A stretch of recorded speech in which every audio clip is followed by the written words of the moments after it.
Hi, my name is Mark Lynn, and I'm the roommate coach. You're listening to KZCH 96.7 FM in Eureka, California.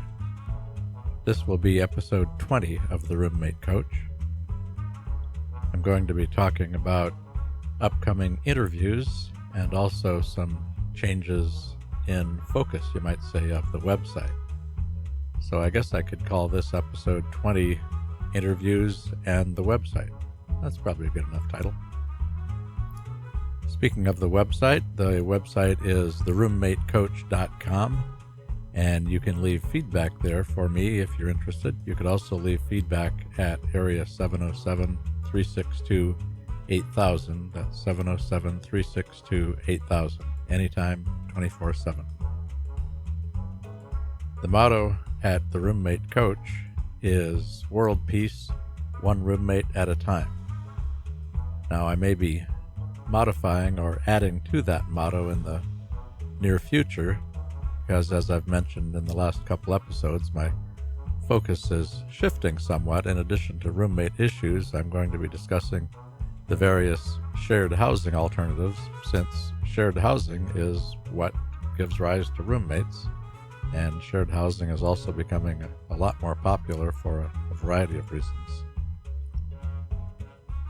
KZZH 96.7 FM has been brought to the air here in Humboldt County by Access Humboldt. You could reach Access Humboldt at accesshumboldt.net.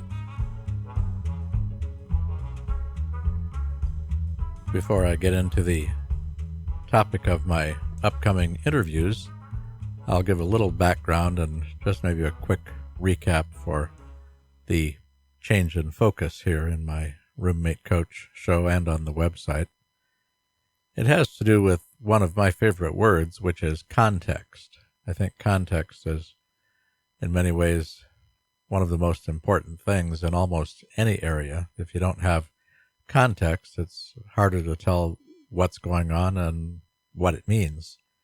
And as far as the Roommate Coach and what I'm doing, as far as that's concerned, the reason context is important, the context of the situation determines a lot about roommates or the lack of them, or why you might have them, why you might want them, why you might need them, why the others might be there.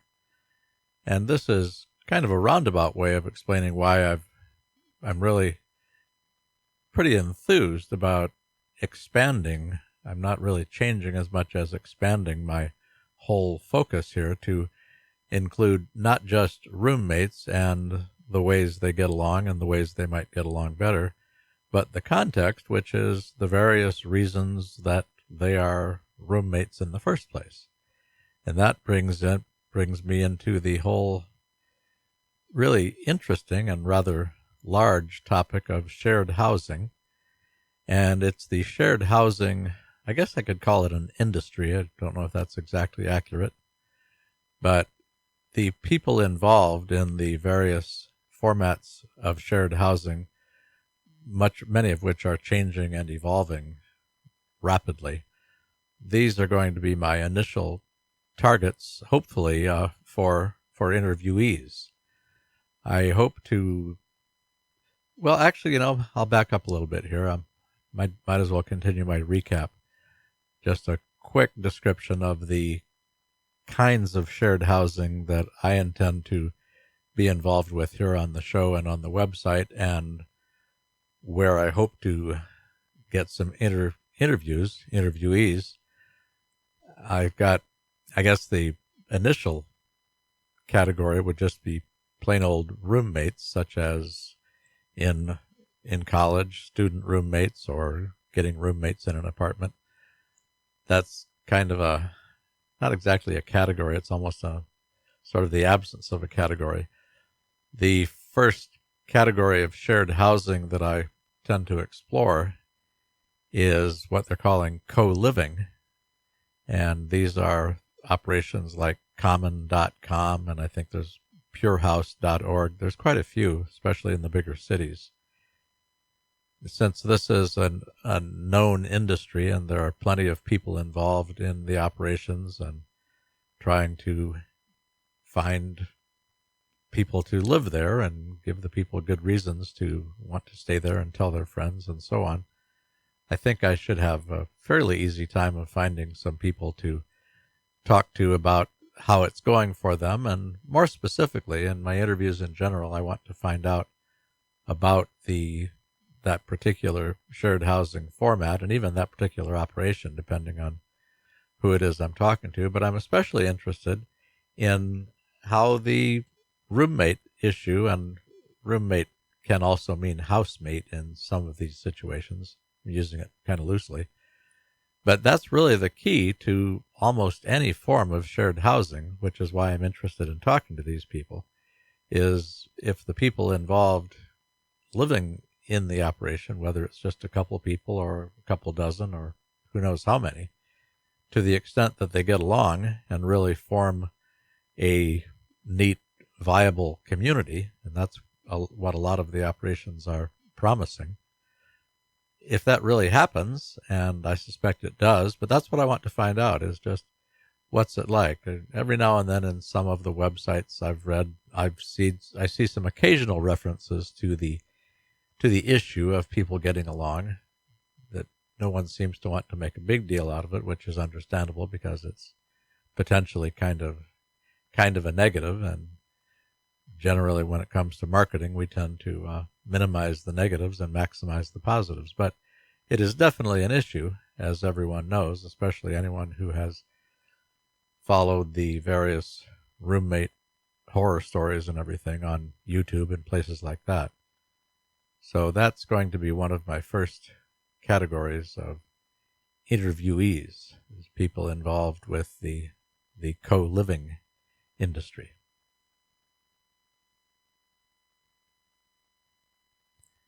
Another format of of shared housing that I personally find very interesting, and I actually may want to approach some of these people initially. I'm not sure if I don't know exactly who's going to be my first interviewee. I will find that out in the near future. It doesn't really matter.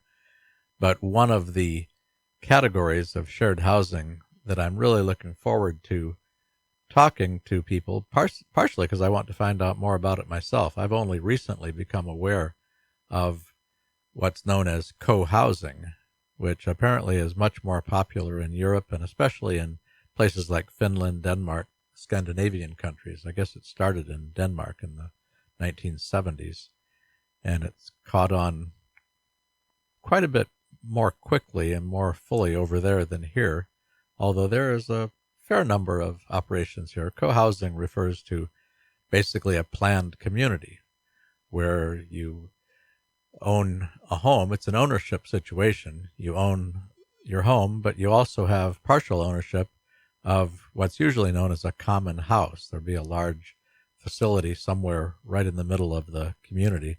And we're not talking about giant communities. We're talking generally 20 or 30 homes, 20 or 30 families. But the point is, they spend time together. They have a lot of meals together. Seems to be a fairly common thing.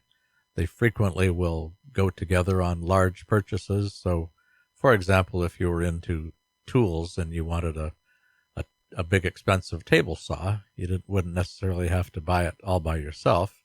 But if there were several people in your co-housing community that were interested and you had room in the common area, you'd go in together. I mean, generally, unless you're doing it for a living, most people don't use their home tools 24 hours a day. So it just seems like such an obvious thing in so many different ways. So there are quite a few associations here in this country, and unfortunately I don't speak other languages, but if I do manage to get an interview with someone in another country, hopefully someone will speak English. And who knows, maybe I'll finally get off my butt and learn another language, although that seems a little unlikely at this point. So that's another category for my upcoming interviews, which I've been slipping a little bit in my schedule. I haven't put out quite as many of these shows recently, and that's because I've been working like a maniac to get ready to begin approaching people and trying to find interviews.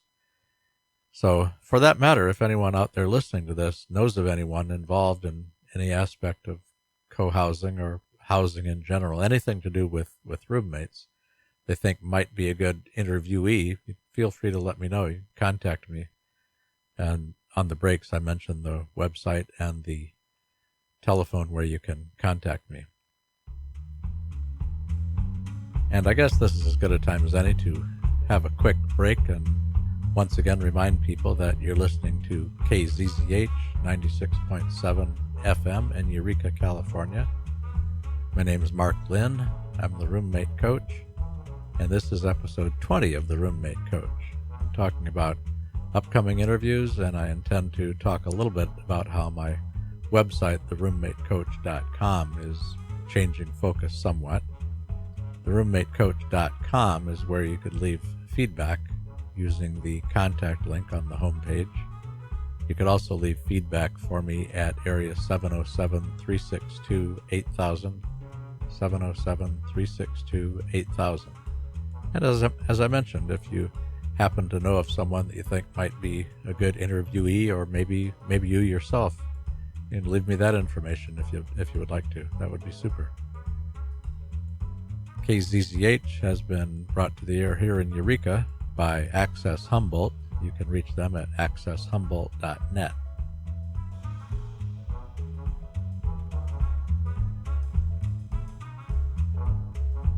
So the people involved in the co-housing industry will be one of the groups I intend to interview. And I'm looking to interview either people who are residents who live in a co-housing operation, or in one way or another are involved in the promotion and creation of them. There are a number of associations involved with co-housing, and even more abroad, as I said, although there is the language issue. So I don't think I should have too much trouble finding people to talk to these things about. And that came out wrong. Talk to about these issues is what I meant to say. I know I have one question in particular that I'm hoping to find out when I begin talking to people from the co-housing industry. It seems like such a good idea, and I realize it's not for everyone by any means. I mean, nothing is. And I could see a lot of reasons why maybe even the majority of people might not be interested. But the thing is, there is such a tiny, tiny number of people in this country, at least from what I've been able to find out. I believe I counted about 165 or so co-housing communities in this country. And if you figure each one might have 20 or 30 households, I mean, unless I'm really, really missing something, and that's something I hope to find out, it just seems like an infinitesimally small percentage of people in this country that are involved in this type housing. And I'm just curious as to why. I mean, I kind of know. I realize that our culture doesn't really encourage that level of, I guess you'd almost say, intimacy, or, you know, we're kind of a loner type culture in a way. I always refer to the shift from front porches to no front porches after World War II, seems to be when that started, where we all seem to have retreated into our little nuclear families. And not saying that's good or bad, I'm just observing that that's kind of the way it is in this country, and I suspect that's a big part of why the involvement in co-housing is so small, but that's one of the things I'll find out. And as I said in all of my conversations, a recurring theme, since I am the roommate coach after all, a recurring theme will be the issue of, well, how big a deal is it for people getting along? And what about the perception? I wonder if the perception of people getting along, back up a little bit, for someone who might be considering getting involved in a co-housing operation, I wonder if one of their concerns, one of their serious reservations might be, well, what if I get into a situation where I'm co-owner of this deal and some of the other people I just don't get along with? I don't like them, they don't like me. Well, that could be a problem, and I wonder if that's part of the problem, and I wonder if that's part of why the acceptance seems to be so much lower in this country than in other countries.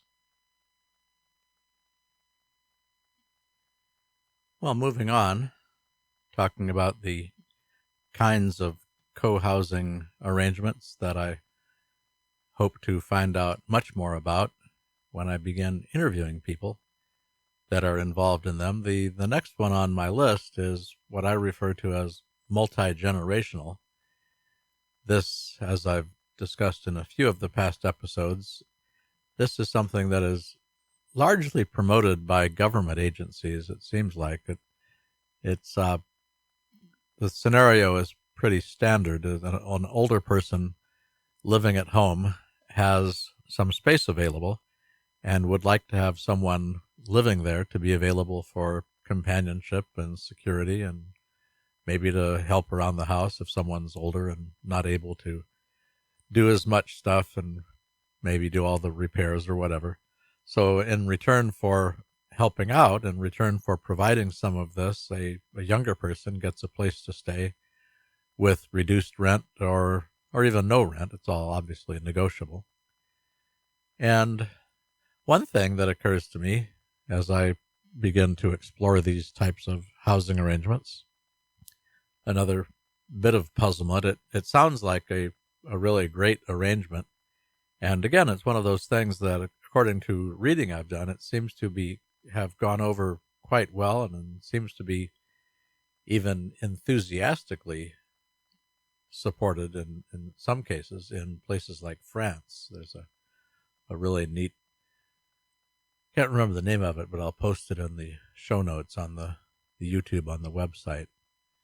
There's an agency in France that promotes this type thing, and they have a number of testimonials and case histories, case studies of people that have taken advantage of this type of arrangement, and it's worked really well. It seems like, for example, it would be a great possibility for a student. And one thing I don't see much, if any, of anything in the way of promotion of this type idea specifically for students, certainly not on the college websites. And at the risk of being overly cynical, I wonder if some of that is the fact that it would indicate lost revenue for the student. I know the dorms generally get a pretty penny for their services, but again, the numbers involved might be rather minimal, so it doesn't seem like that would really be a big deal. So maybe that's overly cynical on my part. I don't know, but one way or another, it does seem like the multi-generational could be a great idea, again, if it works, and there are a lot of reasons why it might not work, and I guess that's one of the things I want to discuss with the agencies or with the people involved with this type of arrangement, is what do they do about the obvious possibility for abuse? And abuse is the term, because with a younger person and a presumably stronger younger person and a weaker older person, the one thing that's there is the possibility of elder abuse, I guess is the phrase. So the agencies must have something in place to deal with this, or hopefully to prevent it. From the reading I've done on the websites, I believe they do extensive background checking, and beyond that, again, so kind of similar to what I was saying about co-housing, there's a couple of things I hope to discuss in my interviews, and one of them is, as I've said, why does the acceptance, why are these arrangements not more visible somehow? It doesn't seem like there's much in the mainstream media about these arrangements, although they apparently exist. There seems to be agencies with this kind of setup pretty much everywhere all around the country, is my impression. And as I said, what kind of roommate coach type issues, what kind of roommate problems specific to multi-generational might there be? One thing I could see would be possible family type issues, or you might say pseudo type family. I mean, everyone knows that families have their own, their own maze of emotional issues. Well, in a multi-generational thing. You could have, they wouldn't literally be related, at least most of the time, but there might be the kind of the perception. So you could get some pseudo family type goings on possibly. So I wonder how big a deal that is. And again, what kinds of things are done to minimize that. And maybe, thinking about the roommate coach, what kinds of additional things might be done. Maybe there's something that I could offer as the roommate coach. But starts out with getting information, and that's the purpose of the interviews. That's why I'm looking forward to them.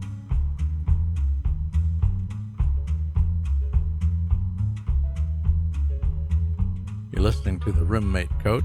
My name is Mark Lynn. This is episode 20. I'm talking about upcoming interviews, and after the break, I will finally get to discussing a little bit about the changing focus of the website. This is KZZH 96.7 FM in Eureka, California. KZZH has been brought to the air here in Humboldt County by Access Humboldt. You can reach them at accesshumboldt.net. It's all one word, Access Humboldt, just like it sounds. And if you'd like to leave feedback for me, the roommate coach, you can do that at theroommatecoach.com. Use the contact link on the homepage. You can also leave a voicemail anytime at area 707-362-8000. 707-362-8000. I also like to mention the bumper music is called Rollin' at 5, and the music is provided, that's by Kevin MacLeod.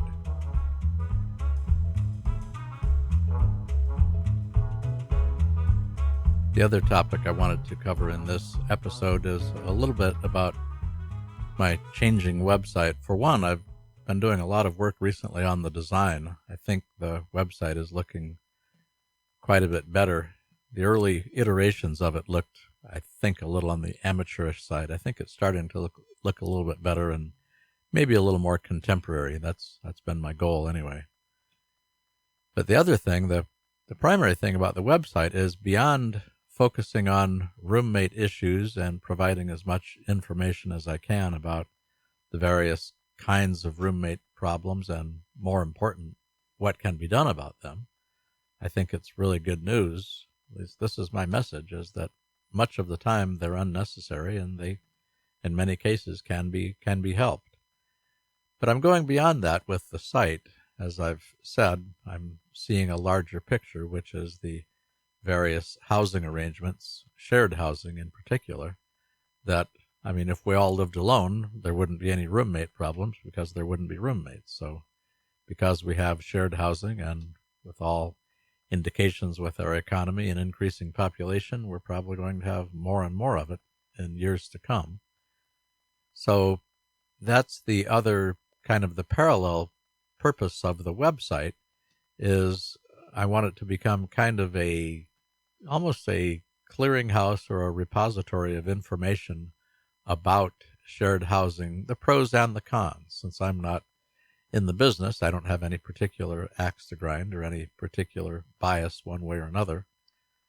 So someone thinking about getting involved in perhaps one of these kinds of shared housing, it might be I'd like the website to be a good resource to give you some ideas, like I say, some pros and cons.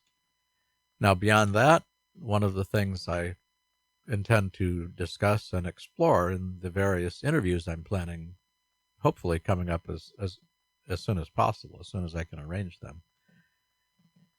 One of the things I'm looking into is maybe making the website into somewhat of a directory as well. I don't know exactly how feasible that will be, but it's something I'll find out. Because again, so we all need a place to live, and for any number of reasons, someone might want to explore a housing alternative. And as I keep saying, some of these alternatives that are showing up, and they're being modified. The market is responding to all the changes in our world with our increasingly lousy economy and crazy high housing prices and difficult job markets and demographics changing, people staying at home, people moving back home. There's so many things changing. The market's responding.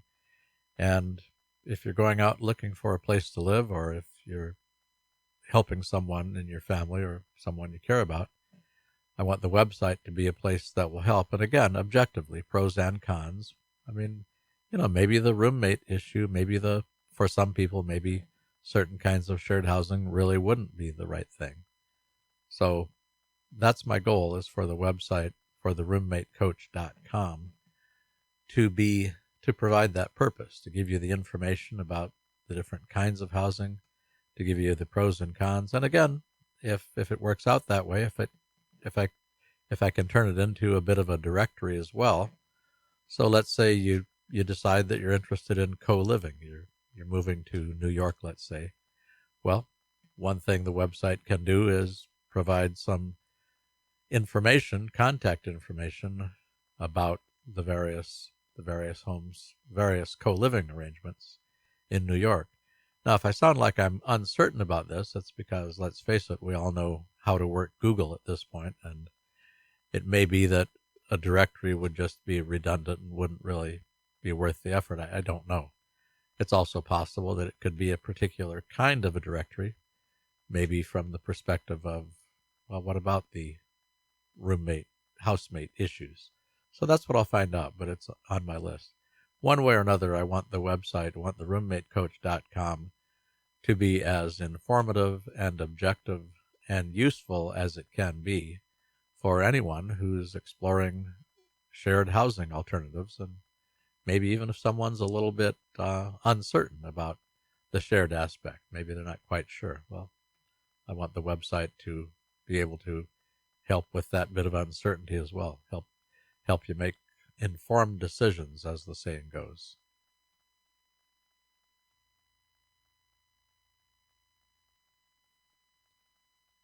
So that will be it for this milestone episode 20 of The Roommate Coach. My name is Mark Lynn. This is KZZH 96.7 FM in Eureka, California. And you've been listening to episode 20. This has been about changes to the website, to the roommatecoach.com, and my imminent plans. Hopefully in the next episode, I'll see how quickly I can start it, but my plans for getting some interviews on the show so that you don't have to just listen to this one voice droning on. I think the interviews will make it a little more interesting and a little more informative, and I know I'm going to enjoy it. I'm looking forward to that a lot. So let's see what else. I think I've pretty much covered, the contact information. If you'd like to leave any feedback, you can do that at theroommatecoach.com. And check out the changes to the design while you're there. I've been working pretty hard to make the website look a little bit more 21st century, a little bit less like your grandmother's website. I don't know if your grandmother had a website. And let's see, you could also leave a voicemail for me 24/7 at area 707-362-8000. 707-362-8000. And I also like to mention that KZZH has been brought to the air by Access Humboldt. You can reach them at accesshumboldt.net. I think I mentioned it before, but it bears repeating. The really nice bumper music is called Rollin' at 5. That's by Kevin MacLeod. So that's it for episode 20, and hopefully there'll be at least 20 more. And I really appreciate your listening, and thanks a bunch, and I'll look forward to talking to you real soon. So long for now.